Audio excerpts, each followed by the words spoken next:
За, манчи ер нь аним эсвэл манганаас ерөнхийдөө хол хүн шүү дээ, та хэд мэдж байгаа. Тэгээ яг сүүлийн үед аним яг үзэж байгаа заяа. Гэхдээ ерөнхийдөө манганд илүү сонирхолтой байгаа даа байхгүй. Тэгээ шууд берсерк уншаад эхэлсэн. Тэгж явж байгаад жоохон гаж эсвэл нэг юм аимшигын ерөндөө disturbing тийм юм манга уншмаар санагдаад тэгээд нэг юм brain damage гэдэг айгүй сонир манга болоод уншчихлаа. Дотроо 4 өөр бүлэгтэй 4 өөр түүх өгүүлж байгаа антолог манга гэх юм уу да. Тэгээд бас яг нэг аимшигын жанрын л та. Гэхдээ бас нэг юм яг аимшиг гэхэд ч хэцүү нэг юм яг ястаа яг л тэ нэг юм гаж кинонуудаар онцолж юмар тийм агаар нэг тийм манга байгаа байхгүй. Үнэхээр эвгүй зураглалуудтай одоо fuck гэмээр сонин үйл явдлуудтай ерөнхийдөө их сонин гаж айгүй сонин манга байгаа. Тэгээ цаашдаа бас нэг иймэрхүү аниме эсвэл нэг иймэрхүү мангагаар бичлэг хийх сонирхол ер нь айгүй их байгаа. Гэтэ мэн чи одоо энэ салбар жоох ингээ шинэ болохоор яг ямар шүү манга ямар шүү аниме whatever тиймэрхүү юмнууд сайн мэдэхгүй байгаа болохоор нэг иймэрхүү агарын юмнууд та хэд мэн надад санал болгоод комент дээр бичээрэй заа юу. За тийм байна. Аниме руу оръё. Биш манга руу оръё. Манга руу оръё.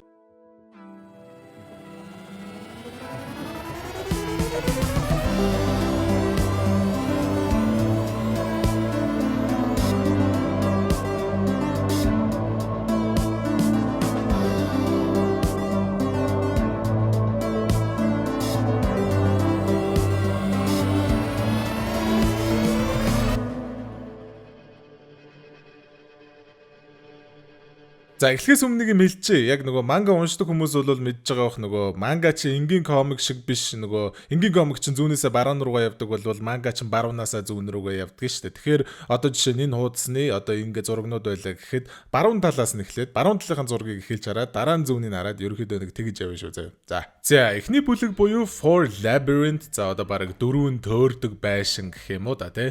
Нэг тийм тайрмал үстэй охин үл таних өрөөнд дотор сэрж байгаагаар эхэлж байгаа. Хамгийн гол нь тэр өрөөндөө ганцаараа биш бүр яг өөртөө нь бараг усны тусал шиг адилхан царайтай, адилхан тайрмал үстэй өөр 3 охин бас зэрэг сэрж идэг. Өрөөнд нь цонх байхгүй, гарах ганцхан алга байгаа ч тэр нь түгжээд байгаа байхгүй. Ямар ч тач манай дөрөв хоорондоо энд яг юу болоод байгаа тухай таамаглал дэвшүүлээд ярилцаж эхлэхэд нэгнийхээ хуулбарлсан хувилбарууд бол биш л юм байна лээ л дээ. Бүгдээрээ тусдаа нэрнүүдтэй өөр юм хийж амьдардаг, өөр хүмүүс. Тэгээд угаасаа те бүгдээрээ яг өөрсдийнхөө амьдралд энд ирэхээс өмнө ийм тайрмал үстэй биш байсан юм байна лээ. Энэ зэрэгтэй л тайрмал үстэй сэрсэн болж таарж байгаа. Ямар ч тач тэдний нэг нь газар байсан нэг жижигхэн төмрөөр хаалганыхаа цойжийг онгойлгоход нөгөөдүүл нь бид нарыг барьцаасан хүмүүс гадаа байж магадгүй штэ энэ төргээд сануулад хэлсэн ч гэсэн нөгөөх нь гараадгүй нэ. Өстө мангар том газар байлээ. Гүүгээл нэг булан иргэнгүүд хов хоосон цаашаа үргэлжилсэн хонгил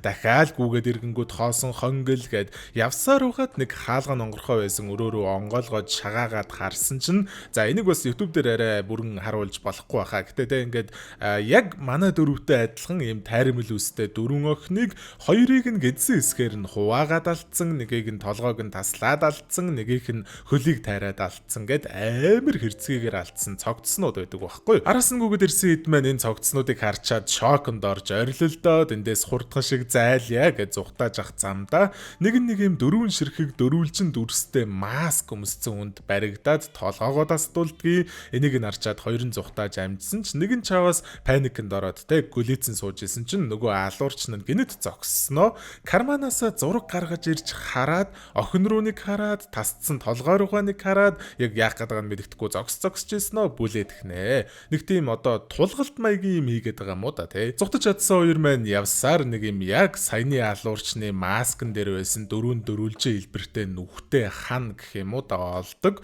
Нүхэн цаашаага нэвт юм байна лээ тэгэхээр хүлээж байгаа далууснаас зүргээд аазаа үзье гэд нөхрөө нь орж байгаа юм л да. Хонгол нь урагшлах тусам улам давчуу нарийнхан болж жагаад толгоон цохох үеэр бүр багтахаа болоод гацаадахлаа. Шал өөр төрлийн манга уншаад байгаа юм шиг санагдаад байгаа юм гиснээс. Вау. Гацгүй хүүр тэгээ тэр толгоогоо гаргаад гаццсан өрөөнд нь нөгөө масктай алуурч нь тасалсан толгоогоо бариад ороод ирж байгаа. Дахин нэг удаа цаас гаргаж харснаа шууд толгойг нь таслах гэж дайрсан ч ашгүй яг эдсэн хүмүүжүүд нөгөө ард үлдсэн охин нь татаж гаргаад амийн аварчдаг. Тэрсээ зугтаасны эцэст нэг өрөөнд явж оронгуудаа ширээгээр хаалгаа битүүмжлэхээс гадна өрөөнд байсан цогцснуудаа нэмж ширээн дээрээ овоолж иж нэг юм амжилттай битүүмжлэлт хийж байгаа юм. Гиснээс нэг сони юм гэвэл энд байгаа охтууд дандаа тайрмал үстэй охтууд байгаа гэсэн шүү дээ. Тэгсэн чинь энэ цогцснуудынх нь нэг нь ингээд урт үстэй байгаа байхгүй юу? Учир нь дараа нь тайлэгдана. За ямар ч тач тэр өрөөнд дотроос нэг юм баахан сургуулийн монтажнуудаас гадна нэг хүний мангар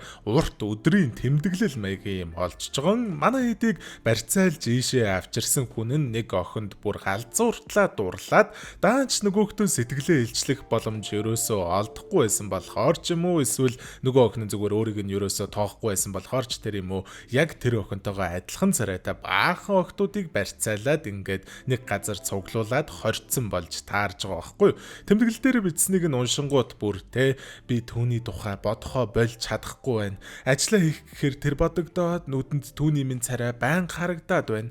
Унтсан ч зүүдэнд тэр минь орж ирээд байна. Би байнга түүнтэй л хамт баймаар байна. Үлдсэн амьдралаа хамтдаа өнгөрөөмөр байна. Түүнтэй аялмаар байна. Түүнтэй идмээр байна. Түүнтэйгээ нэг болж уусмаар байна энтергээд баг хамт баад шээж имаар ухааны юм бичсэн. Яалчгүй мэдрэл муудаа болтлоод уралцсан юм байлээ л дээ. Манай хоёр шууд тэр юмнуудтай хамт байсан зэвсгийн хайрцагнаас хөрөө энэ төр авчгаад байж ах үеэр гаднаас нэг хүн хаалга нүдэд хаалганы завсраар гараа оруулаад ирлээ. Fuck you гэдэг хөрөөгөөрөө чаагаад авсан чинь чааваас өөрсдийнх л нэг байсан байлээ л дээ. Би вэштэй тэнэг юм уу намайг оруул гэдэг алуурч ирэхээс өмнө орж ирж амжиж байгаа. Орж ирснийхэн дараа газ буцааж хаалга битүүлчихэд байжсэн чинь нөгөө орж ирсэн охин мэн нэгнийх нь араас хутга дүрээдгдэг тэгснээ миний өмсцэн хувцсанд хууртцсноо таахид түрүү алсан нэг охиныхоо цогцсноос тайлж аваад өмсцэн гэж юм. Тэгэхээр манай эдийг барьцаалж энд авчирсан хүн нь эрэгтэй биш юм эмэгтэй хүн байсан юм шиг байгаа. Эхнийхийг алчгаад шууд дараачихыгаа алангуудаа өрөөнд нь байсан нэг урт үстэй тасарсан толгойг авснаа чамд минь энэ хоёр үлгчин муухай ганцсан уу цогцснууд бүрдчихсэн болохоор одоо бүтээлээ хийж болох нь дээ. Мичико Шигеми хоёрын учрлыг харуулсан манганы маань сүүлчийн дөрвөн панелтай хуудас гэд нөгөө те дөрвөлжинтэй хан нэг байсан шүү дээ. Тэрлүүгээ цогцснуудаа зөөгөөд ийлээ. Одоо харах юм бол те ингээд тэр цогцснуудаа хүүхэлдээ маягаар биеийг ингээд тодорхой позонд оруулж тавиад байгаа байхгүй юу? Сая угаасаа хэлсэн шүү дээ. Манга бүтээж байгаа гэд. Эхний панел дээр нь Мичико нөгөө тоохгүй байгаа Шигемигээсээ дахин нэг удаа хүлээж байл да Шигеми гэж дуудаад хоёр дахь дээрээ миний буруу гэхэд Шигеми новоо нааштайгаар хүлээж аваад тоож эхлээд гэх юм уу да. Мичико гэснээ гарнаас нь барьж мараад гурав дахь дээр нь Мичико хоёулаа дахиад оролдоод үзээ л та гэхэд бүр зөвшөөрөөд за тэгээ гэснээр би чамд хайртай би ч гэсэн чамд хайртай гэд нүрээр романтикаар ойртуулад энэ манганыхын сүүлчийн нүр дуусж байгаа. Дөрвөн панелтэй манга байгаа штэ тэ. Тэгэхээр угаасаа панел төс бүрд одоо нэг Шигеми нэг Мичикогийн цогц сэрэг болохоор эхлээд Мичикогийн цогцснуудыг бүрдүүлчихэд дараа нь манай үндсэн дөрвөн гол дор буюу Шигемигийн цогцснуудыг бэлдэх гэж авчираад алаад дуусаад манганыхаа сүүлийн нүрийг бүрдүүлж байгаа нь энэ багхгүй. Тэрнээс гадна манай дөрвийг алсан нөгөө тайрмал үстэй Шигемитэй адилхан охин нь бараг яг жинхэнэ Шигемийн юм шиг байлээ. Өөрийнх нь араас гүйдэг байсан өнөөх Мичикогийнхоо хамтаар зэрэгцэж сунгуудаа манганыхаа сүүлчийн нүрийг хараад ингээд инээдсэн сууж байгаа байхгүй юу. Мичикон те анханасаа намайг тоогоогүй чиний л буруу штэ. Би чамд маш их хайртай байсаар л ирсэн гэхэд Шигеми харин тийм ээ ойлгох гэж би ч их удлаа уучлаарай хайрт минь гэж хэдэг. Тэгэхээр ямар ч байсан анханасаа энэ бүхнийг сэдсэн хүн нь энэ урд үстэй Мичико гэсэн үг штэ те.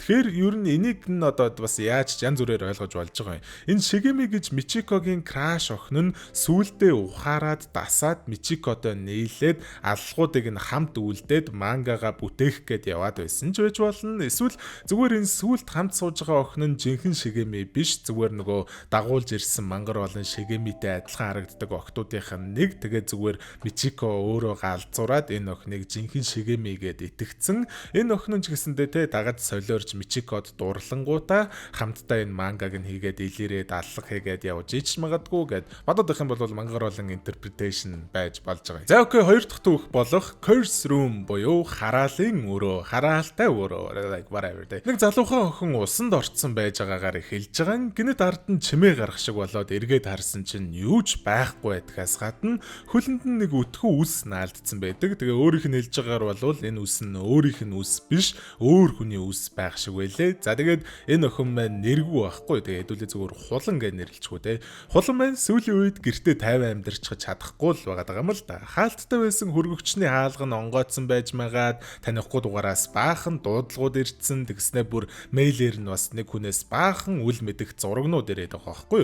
Энэ тухайга нэг сайн найздаа хэлж яхаас гадна хулан удсан дээрээ селфи авсан чинь селфин дээрх царай нь өөрт нь жоохон сонио харагдаад байна гэж хэлээ. Тэгээ та нар сонио харагдаж байна уу? Ингээд уг нь бол нэг тийм сонио харагдахгүй зүгээр байдаг л зураг байгаа байхгүй. Ингээд жоохон бүдүүн гарцсан ч юм уу гэдэг. Roasted. Ямар ч тач нөгөө найз нь ангийнхаа оюутнуудаас гуйж агаад удсан яг яагаад байгааг шинжлүүлээд өгөө гэд удсыг нь аваад явж байгаа. Найзд нь тэгээ хүслэн гэнээр өгчээ заяа. Хулан тэр шөнө унтаж чаддаггүй. Туггурж агаад зэрхэд цаг бүр яг шөнийн 4 цаг 44 минут болж ядгаас гадна унтрахад унтсан зурагт нь асцсан, жирэлцсэн байж ядгийг. Маргааш нь хүслэн удсыг нь анализ хийлгүүлчихэд эрэхтэй.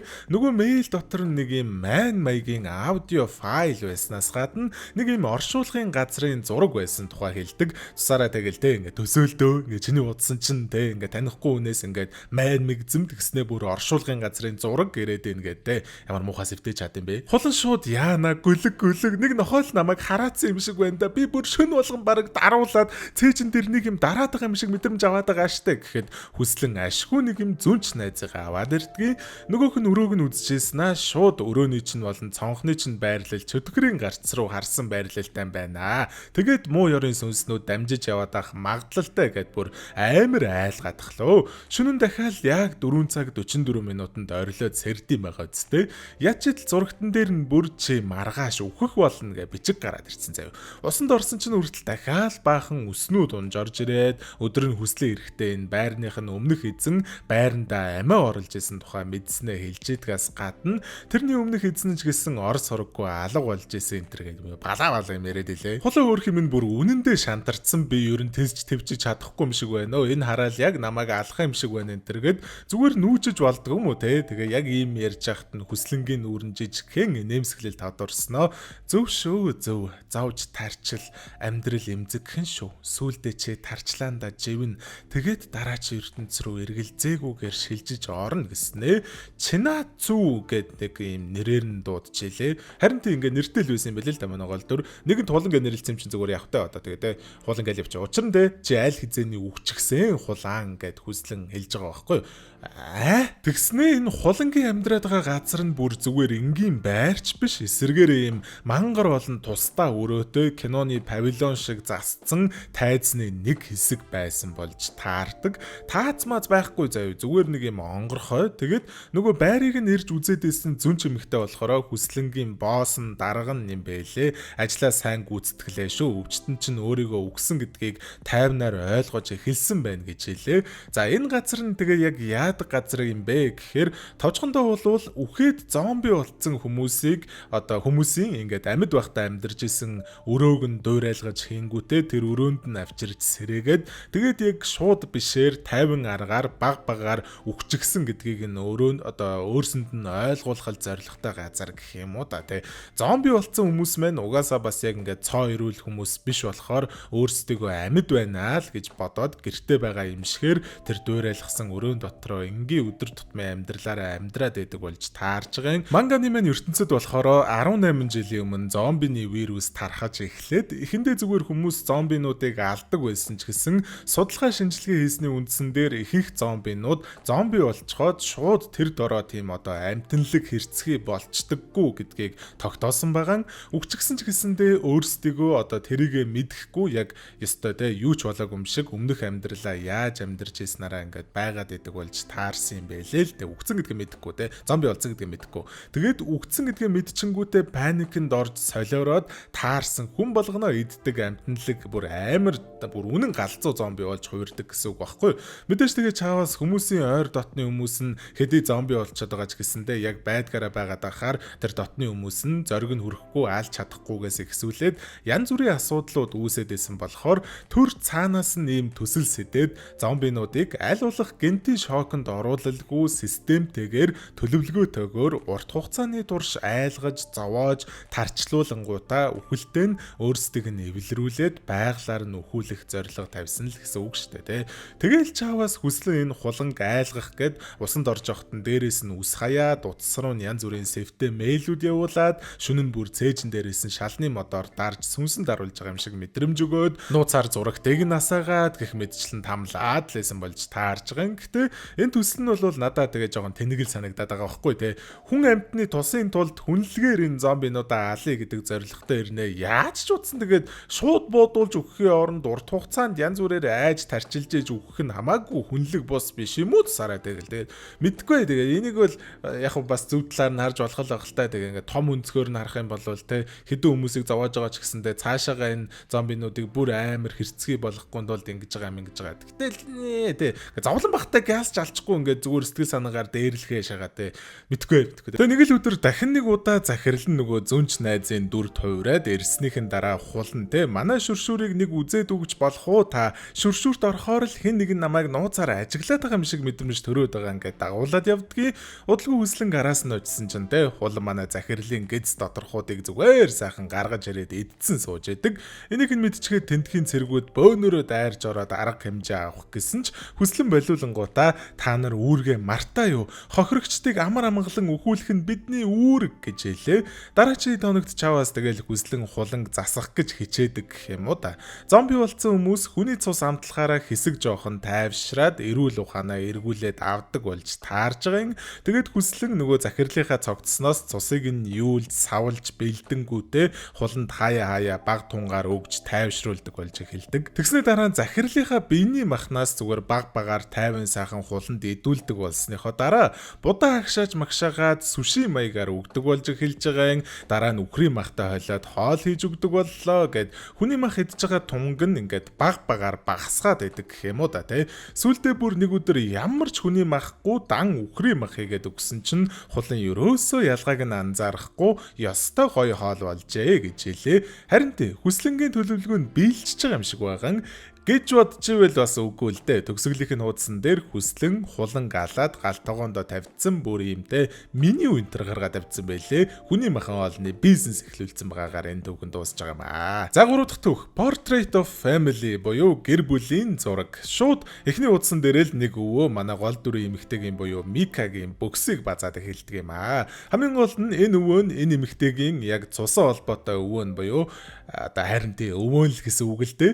Өвөө нь мэдхгүй нэг тийм осолд орсон юм шиг байгаа. Тэгээд тархин нэлийн гимтээд жоохон одоо Альцгеймер талдаа. Гэтэ яг ямар өвчтөй байгаад байгааг нь бол сайн мэдэхгүй. Гэтэ зүгээр л яг гэр бүл ихнийгээ баг бүрэн танихгүй байгаагаас гадна угаасаа мэдээж тархин яг эрүүл биш. Тэгээд бүр нэлээд гаж донтой болцсон л байгаад байгаа юм байлээ. Тэгэл ингээд ач охиныгоо танихгүй бөкс мөксийг нь базад солиорой л дээ. Гэр бүл ихний нүртэл нэг юм жинэ тоохгүй л байна лээ л дээ. What the fuck. Ямар ч өдөр хоног ер нь яхав нэг иймэрхүү маягтай өнгөрч ийсэн ч гэсэн нэг л өдөр тэдний гудамжинд нэг сони хэрэг гарсан байдаг нь хурш айлынх нь үлгийтэй нялах бүр нилээн жоох хүүхэд хаажсан мэдэгдэхгүй орс сурггүй алга болцсон байдгийг. Энэ хэрэг нь болсноос хойш 7 хоногийн дараа бүр тэр аваар хүүхдээ ээж ав хоёр өөрсдөө нийлж агаад хүүхдээ алаад цогцыг нь газар болцсон гэж хэлээ гэх цов яриаг хүртэл тархаад эхэлсэн байдаг. Тэгээ энэгээрч болчоогүй бүр хэд хоногийн дараа дахиад нэг тэдний гудамжны ах хүү найзуудаараа гарч уучхаад гэртээ ирээгүй орс сурггүй алга болцсон хэрэгч гарлаа. Дахиад хэд хоногийн дараа Микатай ойрхон амьдардаг ангийнх нь охин хичээлдээ ирээгүй байдгаас гадна тэр өрөөнд тэр охиных нь ээж Мика гэртээ оруулж уулзахдаа амар сони юм илжээдээ. Ангийнх нь тэр охин нь бүр ёстой яг зүгээр ингээд агаарт замхарсан юм шиг алга болцсон болж таарж байгаа юм л та.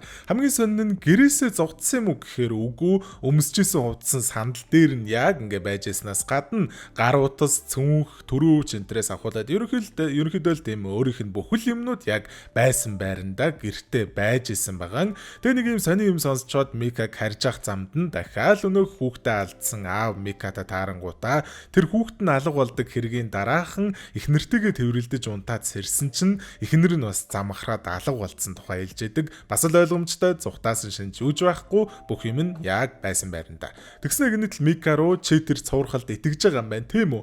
Намайг ихнэр үгтэй алсан гэж чи бодож гин үү гэд дайраад эхэллээ. Мика айхтаа ганц түлхээд гисэн чинь сонссон бүх түүхүүдийн адилаар ах хүү Микагийн нүдэн дээр хувцснуудаа үлдээгээд зүгээр сайхандаа агаар замхраад алга болчихж байгаа. Тэг чаваас Мика энэ болоод байгаа бүх юмыг өөрийнх нь буруу гэд ойлгочихж байгаа юм аашаа мэдгүй. Харсныхаа дараа дүүдээ хамаг юм хэлээд энэ бүхэн миний буруу байсан байна. Би хараалтай юм шиг байна. Өөрөө мэдлгүйгээр хүмүүсийг алаад байсан юм шиг байна. Энтергээд илэрж өгч байгаа юм л та. Гэтэ тэр нь угаасаа үнэн биш. Тэгээ нөгөө олон нүхнээс айдаг те нөгөө трипофобиатай хүмүүс байх юм бол анхааруулах шүү заяа. Микагийн би энэ өөрөө юм болоод ингээ нөгөө алга болсон хүмүүс шиг алга болоод эхэлж идэг гэх юм уу. Дүгийнх нь би бас ингээд нэг нүх мөхтэй болоод эхэлсэн л байлээ л дээ. Тэгснээр дүүн генетл би яг юу болоод байгаа учрыг нь олчихсан байгаа. Энэ бүхэн өвөөтэй холбоотой байна гэж яддаг. Хэд хоногийн өмнө энэ дүүн зүгээр өрөөндөө байж исэн чинь хөлнийх нь нэг хэсэг ингэж алга болоод хамгийн гол нь цус мусч гарахгүй өвдөлтч мэдрэхдэггүй байгаад исэн байлээ. Тэгээд өвөөтөөгөө галтгоон таарахтаа та намайг танихгүй байгаа мó өвөө би таны ач хүүчин байна штэ гэсэн чинь өвөө нь Макото нэрээ тийм л дээ гэд явсныхан дараа Макотогийн хөл зөв зүгээр болцсон байсан болж таарж байгаа. Дараа нь бас гар нь алга болоод эхлэхэд өвөө дээрээ очиод өөрийгөө сануулсан чинь гар нь зүгээр болцсон гэж байгаа юм. Тэгэхээр ерөнхийдөө юу гэсэн үг вэ гэхээр өвөөгийнх нь тархинаас өвөөгийнх нь ой санамжнаас мартагдаад байгаа хүмүүс ингээд зүгээр дэлхийн өрснөөс арчигдж алга болоод байгаа гэсэн үг байхгүй юу? Удалгүй манай хоёрын ээж нь алга болоод эхэллээ. Аав нь ч гэсэн алга болоод эхэллээ. Микагийн хөл мөл нь ингээд те нүдэн дээр бүр энд эндээсээ алга болоод нүхлэгдээд эхлээд за бараг л ер нь зам гарах гэжсэн чинь Макото нэг арга сэддэг нь хоёулаа ер нь өвөөг алахгүй бол болохгүй юм шиг байна. Өвөөгийн тарих амьгүй болчвол энэ нь зогсох байх гэд яг толгоор нь юм аваад савгах гэж явах үеэр нь Макотогийн гарын сайхан алга болоод тэр алах орлох нь фейлдэ наачж байгаа юм чинь. За одоо тэгээд айгүй тэнгээ яа за Мика өөрийгөө өвөөдөө мартуулахгүй гээд шууд бүр бөксөөрөө нүүрлүү нүсэрж явж оронгуудаа та миний нэрийг санахгүй байх л та. Гэтэ миний өгцгийг л санаж байгаа байх гэж хэлээ. Гэтэ ерөн тэгээ энэ орлого нь бүтлгүүдсэн юм шиг байгаа. Яагаад тэгэхээр сүүлчийнх нь нүүрэн дээр өвөө зүгээр тэр өрөөнийхөө дунд ингээ ганцаархнаа гэрийнхнийхээ хувцсан дунд сууж байгаа дүрсэл харагддаг. Тэ ингээд энэ түүхэн дуусж байгаа маа. That was so fucking uncomfortable. What the За дөрөвдөх буюу сүүлчийн түүх болох Blood Harvest гэдэг одоо цусан ургац гэж орчуулах юм уу да. Нэгэн сайхан нарлаг өдөр Маю гэж эмэгтэй нэг найзынхаа хамтаар төгжрөл дунд гөлийгөөд явж байгаагаар хэлж байгаамаа. 3 цагийн өмнө манай хоёр усан парк маягийн газар орчоод буцаад явж байгаа нь юм байна лээ л дээ. Усан парк дээр нэг сони юм болсон байдаг нь тэр хоёрыг оочрлж явах үеэр нэг хар үстэй эмэгтэй оочр дайрах гэдэг хаар нь Маю хэрүүл хийгээд өгөхөд гсэн чинь нөгөөх нь гарнаас нь барьж үзснээ бүр чөтгөр шулмас саятай айгаад зүхтаасан болж таардаг. Та дараа нь ойлгоно. За ямар ч ч энэ маягаараа Маю жолоогоо барьцсан явж байгаад нэг зүрмгэлцсэн юм шиг байгаа нь тэгээд тамхиныхаа үнсэн түлэгдээд сэрсэн чинь нөгөө найз нь хаашаа ч мэдэхгүй байхгүй болоод буугаад явцсан байдгаас гадна хамгийн сонин нь ингээд хамт бүглэрж исэн ойр тойрных нь машинууд бөөнөрөө бүр юучгүй сүрээд эвдрээд бөмбөг дэлбэр цаятай болцсон байдаг. Маю угаасаа амар гайхаж байгаа шүү дээ. Гэтэ яг за нэг сайн юм гэвэл энэ нь зүгээр зүүдл байсан болж таарж байгаа юм л та. Агаар муу мэдээ гэвэл яг ингээс ирсэн чинь нөгөө хажууд нь сууж явсан найз нь одоо яг та нарын харж байгаачлан яг Маюгийн зүүдэнд орж ирсэн машинуудын адилаар мангар том юм баавганд нүдүүлсэн юм шиг ч юм уу ерөн л зүгээр нэг үнэхээр хүн арга эцэхүү амар ирэмдэглүүлээд үгцэн байлээ. Мэдээж өдөр болгон болдог юм биш шүү дээ. Маюг шок мокносоо болоод эмнэлэг түргэгдснийхэн дараа нэг Окамура гэд мөрдөгч ах хүрээд ирсэн хэрэгтэй холбоотой юмнуудыг лавлж ийлгүй яах вэ? Гол нь тэгээд Маюгийн яг үннээ хэлж байгаа өгнүүд нь угаасаа бас ойлгоход хэцүү л ерөн л айгу хажин хэрэг болчиход байгаа байхгүй. Унтаас ирсэн чинь найз нь хажууд нь амар хэрцгийгээр алуулсан байжсэн те. Гэтэ яг хуу Окамура ч бас те мөрдөгч хүн штэ те тарихтай. Тэгээд хэрвээ Маю найзаагаа алсан байлаа гэж бодоход гараараа лав тийм хохирол учруулах боломжгүй ямар нэгэн том алах ч юм уу ашигласан байх ёстой байтал машинаас нь ямар ч тийм юм олдоогүй за эсвэл бүр найзаагаа машиндаа суухаас өмнө алчингуудаа цогцсыг нь машиндаа хийгээд явж исэн энэ төр гэж бодохоор тийм олон хүний дунд тийм юм хийх ямар ч боломжгүй гэж дүгнээд Маюг бол сэжиглэхгүй л байгаа юм байлээ л дээ. Тэгснээ за сүүлийн үед энэ хаваар нь гараад байгаа иймэрхүү төстэй эргүүдийг Окамура Маюд яриад эхэлдэг. Бараг яг жилийн өмнө бас нэг шууданч залуу ажиллаа гэгээд хүргэлтээ хийгээд явж байхад нь яг замыг хаагаад нэг машин замын гол зогссон байсан бөгөөд очиод харсан чинь нэг гэр бүлийн 4 гишүүн өөрсдийнхөө суудлууд дээр бүр юучгүй ингээд шатаад өвгцэн байдалтай сууж исэн болж таарж байгаа юм. Хамгийн гол нь өөрсдөө ингэж шатаад өгцсөн байхад машин нь ерөөсөө ямар ч галд үрдсэн шинжгүй зөв зүгээр цэвэрхэн байсан гэж хэлээ. Тэгснэ бас түрүү жилийн 9 сард яг Маюгийн найзтай адилхан Араатай амтанд алуулсан гэмээр айхтар болцсон эхнэр нөхөр хоёрын цогц машинаасаа олдсон байгаа юм. 11 сард нь дахиад нэг гэр бүлийнхний цогц яг тийм байдалтай олдсон байгаа юм. Энэ жилийн 1 сард бас нэг эмэөвөө хоёр машиндаа байсан ирнэ живэд үхсэн хүмүүсийн тийм одоо айгуу яг живэд үхсэн хүмүүс шиг тийм шинж тэмдэгтэйгээр цогцсон олдсон энтергээд ер нь ийм айгуу сонин хоорондоо холбоотой гэмээр хэрэгүүд нэлээд дээр гарсан болж таарч байгаа юм. Маю сонсож ирсэн нөө та яг яагаад наад хэрэгүүдээ надаа ингэж амар наривчлалтай хэлээд байгаа юм бэ гэд асуухад Окамура учир нь энэ хэрэгүүдээс амьд үлдэж чадсан цорын ганц хүн цорын ганц тохиолдол нь чи байгаад байгаа маа гэж хэлээ. Хэд хоногийн дараа Маюг эмнэлгээсээ гарахт нь бас Окамура ирснэ. Ээжтэй нь хамт тэр гурав хоол идэнгүүтээ Окамура баахал хэрэгтэй холбоотой мэдэж авсан деталуудаа хэлдэг. Хоёр яг чухал мэдээлэл байгаа юм л да. Эхнийх нь тэр өөд болсон хүмүүс өөд болохоос өмнө яг 1 сар гаруйгийн өмнө тэр унж явсан машинуудаа шинээр худалдаж авсан. Хоёр дахь нь болохоор тэр унж явсан машинууд нь дандаа second hand буюу одоо шин биш гар дамжсан эсвэл одоо засч янзлаад зарсан хуучин машинууд байсан болж таарж байгаа юм. За тэгэл Маю ээжтэйгээ хамт тэндээсээ гарцсан явж явах үеэр уг нь аав нь машинтайгаа ирсэн хүлээж идэм л да. Даанч төхөөд очисон чинь харин аав нь яг нөгөө хүмүүсийн адилаар машиндаа нь ядлуулаад өгцөн байгаа байхгүй юу. Энэ аавынх нь өхөл бол яалтчгүй Маюд айгүй хүн дээр тусч байгаагаас гадна өмнө нь Маю жоохон энэ хэрэгт нь тусалчин энтер гэж нэх бодохгүй жоохон цааргалах маягтай байсан болвол одоо бол бүр аавынхаа өшөөг авахыг хүсээд ч гэх юм уу эсвэл зүгээр дахиж өөр хүнд ийм аимшигтай юм битгий тохиолдосоо гэсэндээ Окамурагийн мөрдлөгт нь бүр ингээд танцуу шамлаад хамтдаа дайраад орлоо. Шууд нөгөө нэг усан парк дээр өөрөөс нь айд зүхтагаад байсан хар үстэй охиныг олж очингуудаа баахан хуучин машинуудын хажууд чирж аваачаад болоод байгаа хамгийн имийг тайлбарладгаас гадна тэр өдөр яагаад чи надаас зүхтаасан энэ хараалтай машинуудын эргээс ганцаараа би амьд үлдсэн гэхээр надад нэг учир байна тийм үү гэж асууж илээ. Тэгсэн чинь тэр охин нь гинэт л Маюгийн хурууны үндгийг нь зүсэнгүүтээ баахан өөр машинд цусыг нь ялаад яваад эхэлдэг. Маю гайхаад чи яагаад байгаа юм бэ? Галзуу солиот юм аашаа гэхэд хуцалгүй зүгээр дагаад явжээ гэд явсны эцэст нэг машин өмнөх ингээд цусыг нь хүргэсэн машинуудаас шал өөр яагц гаргаад гэх юм уу цуснаас нь уурс авсч ийснаа тэр машин нь бүр нүдэн дээр шатаад эвдрээд байхгүй болоод тахлаа. Тэгээ энэ охины хэлж байгаагаар болохоор Маю энгийн хүмүүсээс арай жоохон нэг тийм өөр жоохон онцгой цустай юм шиг байгаа. Харин энэ хараалтай машин гэдэг хүмүүсийг алаад байгаа төрлийн машинууд нь ер нь бол за вампир шиг гэх юм уу хүний цус амсаад үдцсэн тэгэнгүүтээ тэрэндээ донтоод дахин хүмүүсийг алах гээл шуналтаад ховдоглоод байгаа алуурчин машинууд гэсэн үг.